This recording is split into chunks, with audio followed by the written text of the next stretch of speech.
I'm about as subtle as a death growl in an echo chamber. Hit it!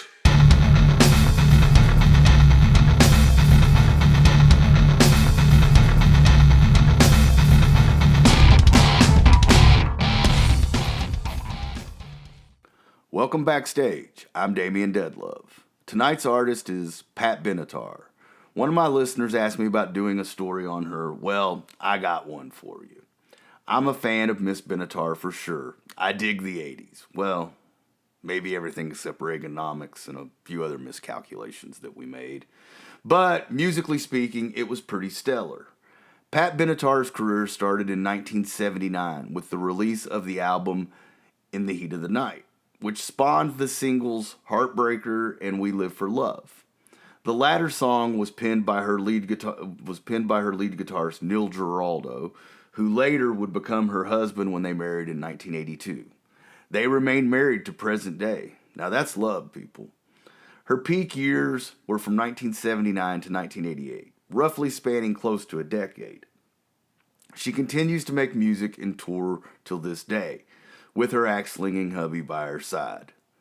She had a lot of hits including We Belong, Love is a Battlefield, Shadows of the Night, Fire and Ice, and Invincible, to name a few.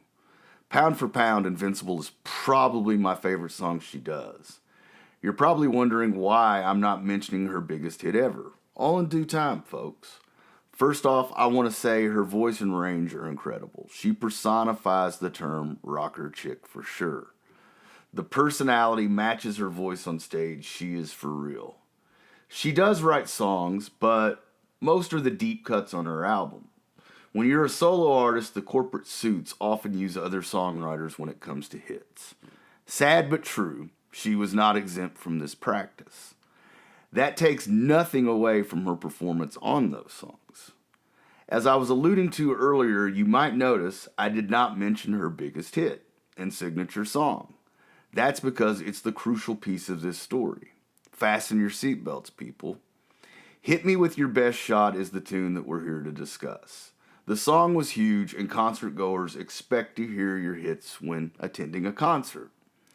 Well, in 2022, there was a Rolling Stone magazine article released in which Benatar stated that she would no longer be performing the song at concerts. I'm sure some fans are still upset about that fact, but here's the skinny. Her reasoning to me is very sound in my opinion. She said she can't get up on stage and smile through the lyrics anymore.